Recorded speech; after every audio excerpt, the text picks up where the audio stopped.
नमस्कार दोस्तों, कैसे हैं आप। मैं अंशुल शर्मा स्वागत करता हूं आपका आपके अपने चैनल में, जिसमें हम पढ़ रहे हैं प्राचीन भारत में शिक्षा के उद्देश्य। हमने लास्ट वीडियो में देखे और मध्य युग में शिक्षा के उद्देश्य देखे।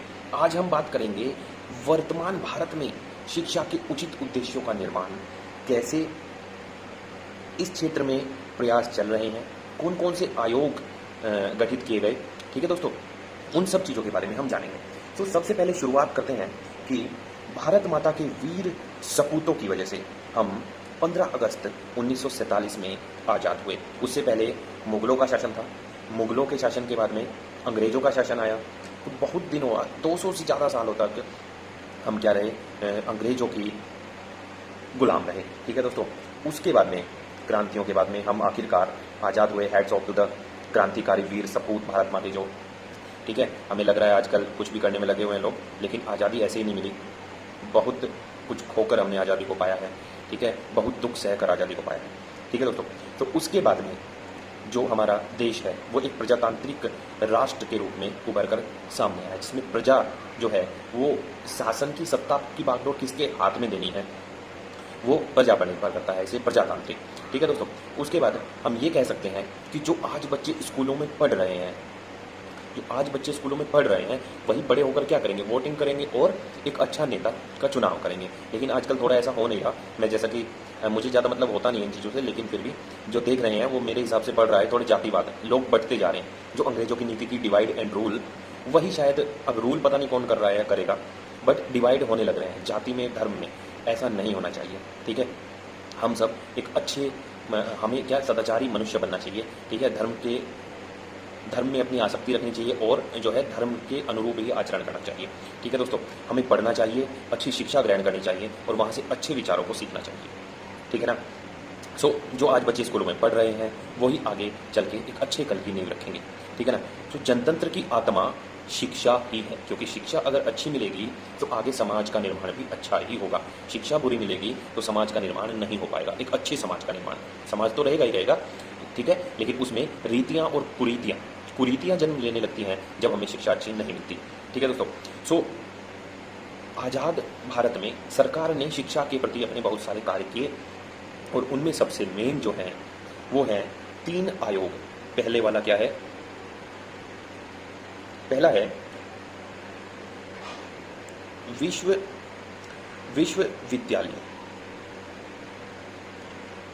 विश्वविद्यालय शिक्षा आयोग। पहला आयोग है विश्वविद्यालय शिक्षा आयोग 1948 to 49। ठीक है, जब ये आया। दूसरा जो आयोग है वो आयोग है माध्यमिक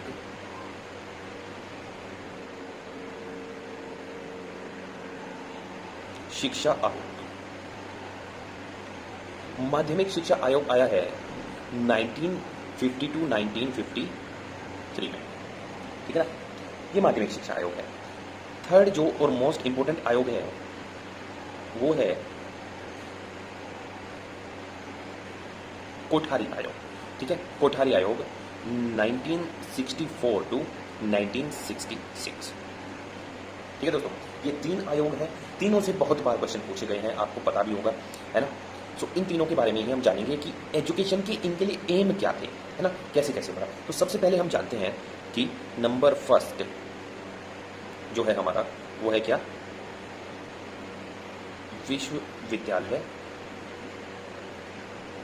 शिक्षा आयोग। ठीक है, इनका पहला प्रथम उद्देश्य था विवेक का विस्तार करना,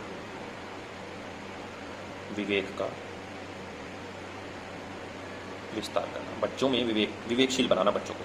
ठीक है, दूसरा उद्देश्य था क्यूरियस बनाना, है ना, नए ज्ञान को जानने की इच्छा, क्यूरियोसिटी डेवलपमेंट, है ना, इच्छा जागृत करना। ठीक है, नए ज्ञान को जानने के लिए इच्छा जागृत करना, क्योंकि हम चलते रहेंगे, आगे बढ़ते रहेंगे। इस पॉइंट से हम क्या आगे ही बढ़ते रहेंगे। ठीक है, जीवन का अर्थ समझने के लिए क्या है, जीवन का अर्थ समझने के लिए प्रेरित करना, है ना। और चौथा उद्देश्य क्या था? व्यावसायिक शिक्षा की व्यवस्था, है ना। व्यावसायिक, बहुत बार ये वर्ड आया है, व्यावसायिक शिक्षा। आई होप आपको क्लियर होगा। अगर क्लियर नहीं है तो मैं आपको बता देता हूं कि व्यावसायिक शिक्षा क्या है। ऐसी शिक्षा जिससे आदमी अपना व्यवसाय कुछ कर सके, है ना, अपना व्यवसाय बना सके। कहने का मतलब यह है जैसे कि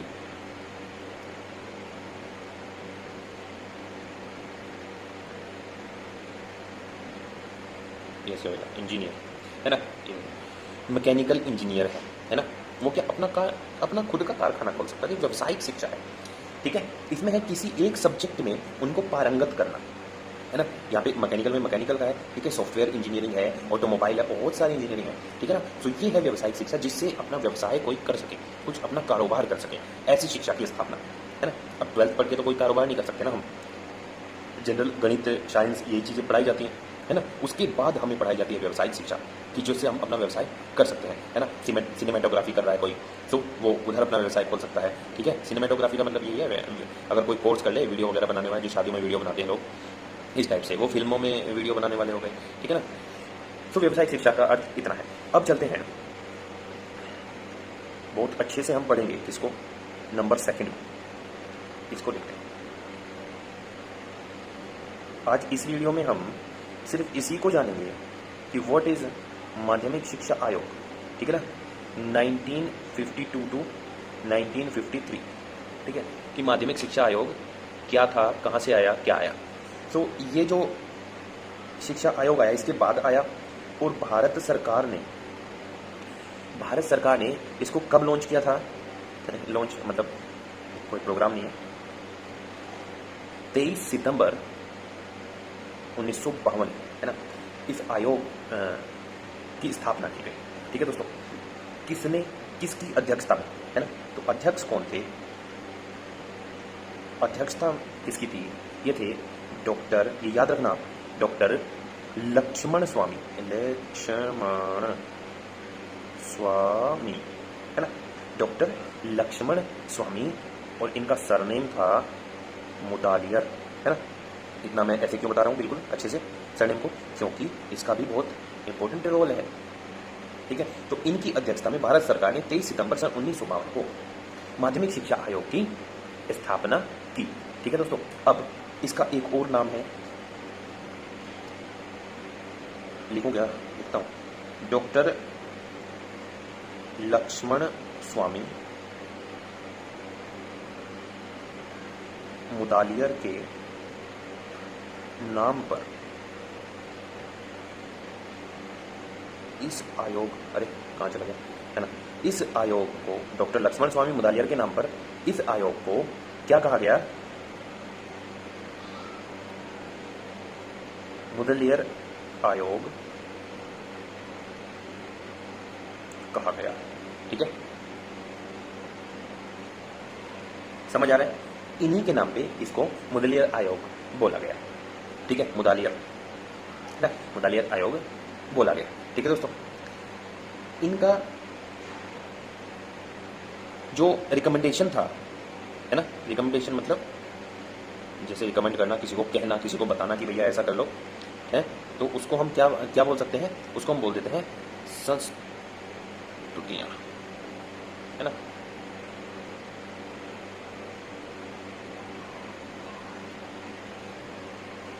ठीक है दोस्तों, संस्तुतियां हम उसको बोल देते हैं, ठीक है, रिकमेंडेशन।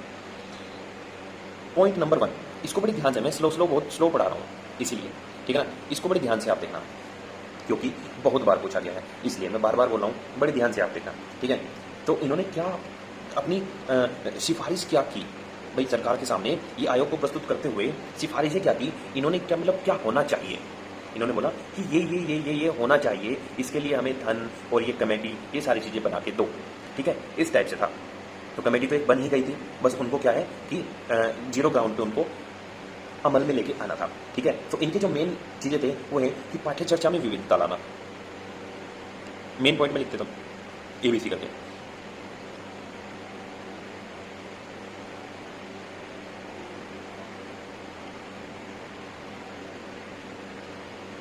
बी।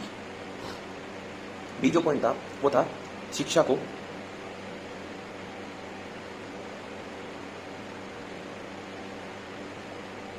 मध्यवर्ती स्तर से जोड़ना, है ना, कि भाई पैसे वाले तो ले ले रहे शिक्षा, लेकिन ऐसा ना हो कि एक निम्न मध्यम वर्ग का लोग शिक्षित अशिक्षित रह जाए, ठीक है, तो ये उस लेवल पे लेके जाना, ठीक है दोस्तों। सी पॉइंट है त्रिस्तरीय स्नातक पाठ्यक्रम की शुरुआत। स्नातक होते हैं बैचलर, है ना, कोर्सेज की शुरुआत करना, ठीक है। तो अब देखते हैं इनके मेन जो सिफारिशें थी कि क्या क्या थी, उद्देश्य बोल सकते हैं, क्या क्या उद्देश्य थे, है ना। तो पॉइंट नंबर 1, 4 से 5 वर्ष की प्राइमरी शिक्षा होनी चाहिए। नंबर 2, सेकेंडरी शिक्षा के 2 भाग होने चाहिए, 6 से 8 का और फिर 9 से 12 का, है ना। नंबर 3, MCQs, है ना, इसको बोलते हैं वस्तुनिष्ठ, वस्तुनिष्ठ, है ना। परीक्षा, क्या लिख दिया मैंने, परीक्षा पद्धति को अपनाना चाहिए, ठीक है, ये होना चाहिए या अपनाया जाए इस टाइप से। नंबर 4 है, ये कह रहे कि संख्यात्मक अंक देने की बजाय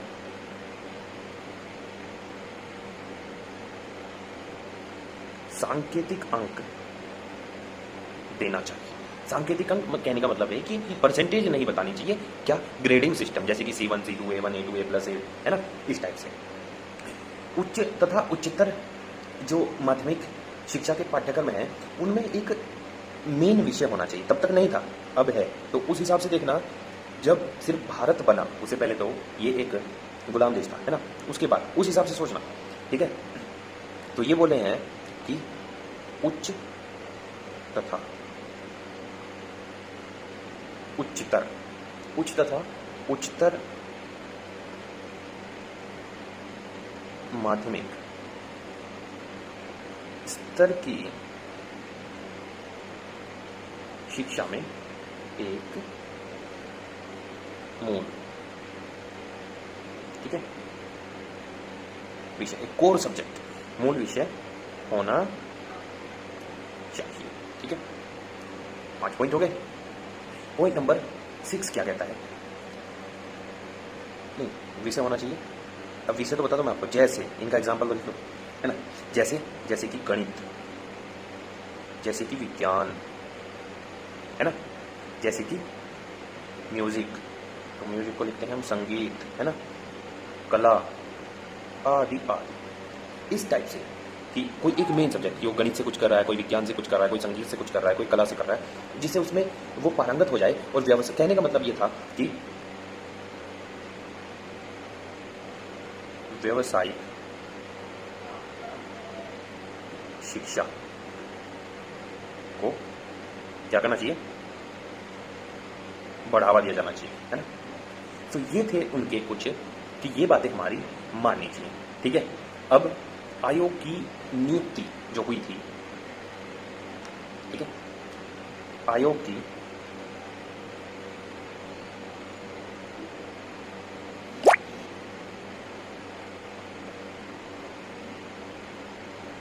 नियुक्ति के परम उद्देश्य आयोग की नियुक्ति के परम उद्देश्य क्या थे, तो वो हम जानते हैं। नंबर 1, उनका काम क्या था कि भारत की तत्कालीन शिक्षा की स्थिति का अध्ययन करके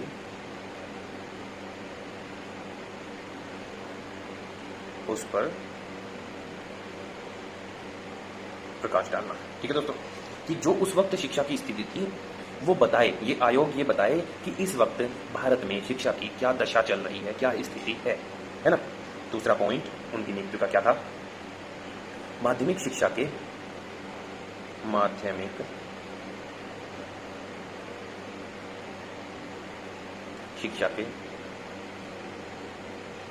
उद्देश्य संगठन, ठीक है, एवं विषय वस्तु। ठीक है, माध्यमिक शिक्षा के उद्देश्य का संगठन करना। ठीक है, उनको समझना था खुद कि क्या क्या उद्देश्य होने चाहिए जो कि भविष्य का मार्ग प्रशस्त करें। ठीक है, हमें एक अच्छे कल की ओर लेके जाएं। ठीक है दोस्तों, सो पॉइंट नंबर 3 क्या कहता है कि विभिन्न प्रकार के माध्यमिक विद्यालयों का पारस्परिक संबंध है ना, इस पर प्रकाश डाला जाए कि विभिन्न प्रकार जो यहाँ पे माध्यमिक विद्यालय अभी करंट में चल रहे हैं, ठीक है, उनकी क्या स्थिति है। ठीक है दोस्तों,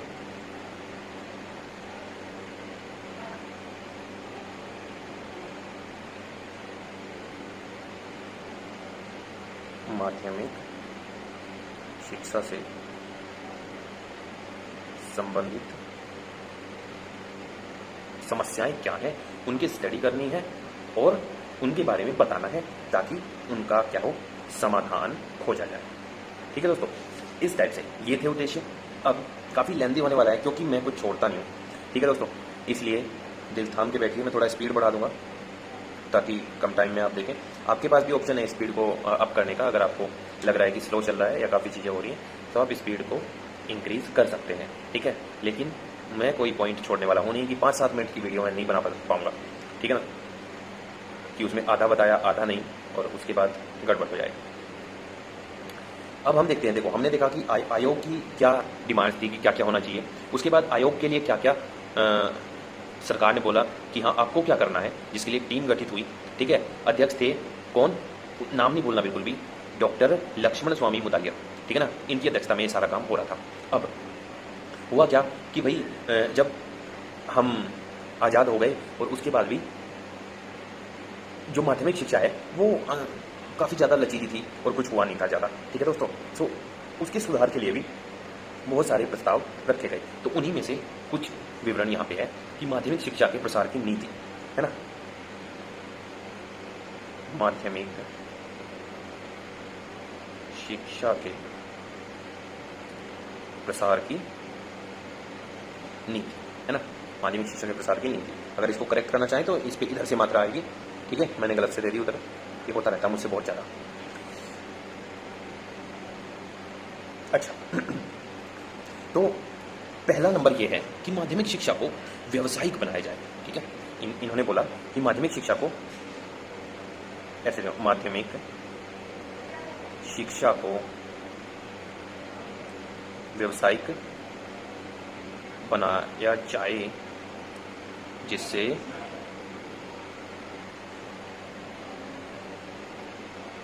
निम्न माध्यमिक स्तर 30% और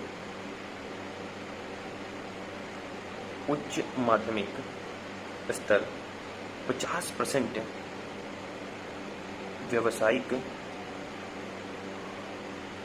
शिक्षा को ग्रहण कर सके। ठीक है, ऐसी शिक्षा बना दी जाए कि व्यावसायिक शिक्षा पर जोर दिया जाए और बहुत सारे लोग उसको आसानी से प्राप्त कर सकें, जिससे वो अपने व्यवसाय अपना कारोबार खोल सकें। ठीक है दोस्तों, अब सेकंड पॉइंट,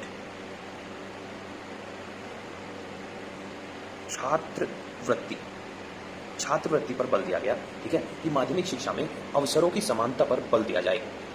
इसके लिए उन्होंने क्या किया कि छात्रवृत्ति प्रदान करने की व्यवस्था बनाई जाए। ठीक है दोस्तों, नेक्स्ट पॉइंट है थर्ड पॉइंट इन्होंने क्या बोला,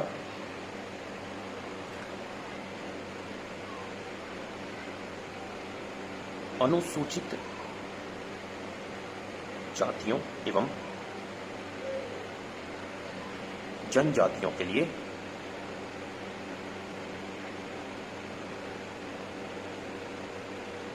शिक्षा की उपयुक्त व्यवस्था की जाए। ठीक है, अनुसूचित जातियों जनजातियों के लिए शिक्षा की जो है उचित व्यवस्था की जाए। अब चलते हैं नेक्स्ट पॉइंट की ओर, पॉइंट नंबर 4। ठीक है, इसमें क्या है, प्रतिभा के विकास के लिए वास्तविक रूप से प्रयास किया जाए। ठीक है,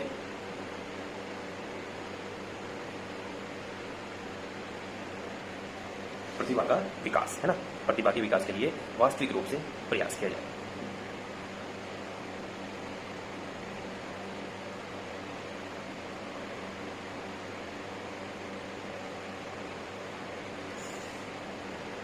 पॉइंट नंबर 5 क्या है कि हर एक जिले में, है ना, हर एक जिले में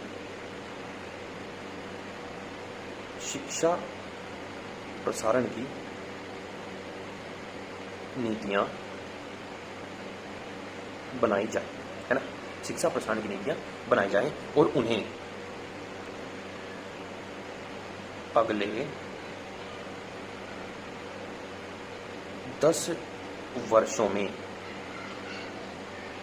हर हाल में पूरा किया जाए, है ना, अगले 10 वर्षों में उन्हें हर हाल में पूर्ण किया जाए। ठीक है ना।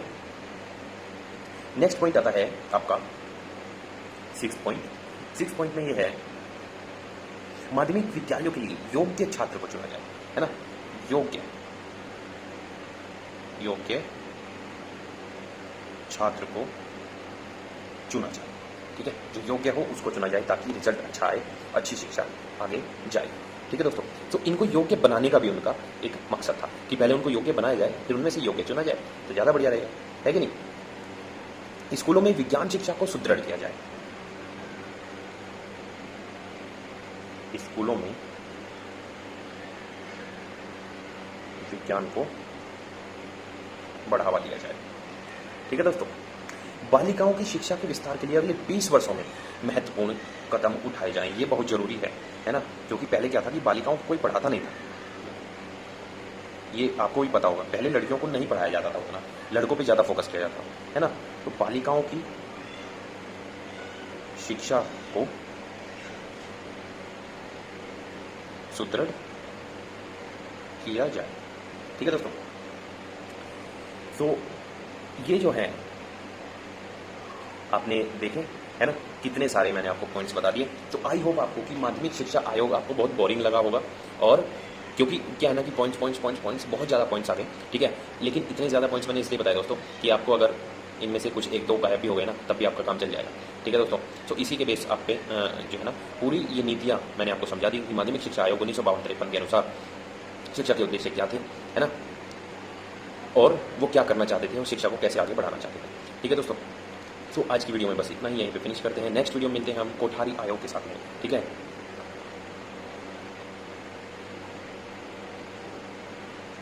कोठारी आयोग 1964 से लेके 66 तक।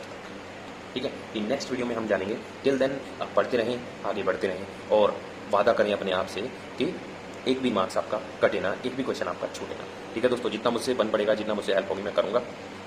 सो गाइस, पढ़ते रहें, आगे बढ़ते रहें।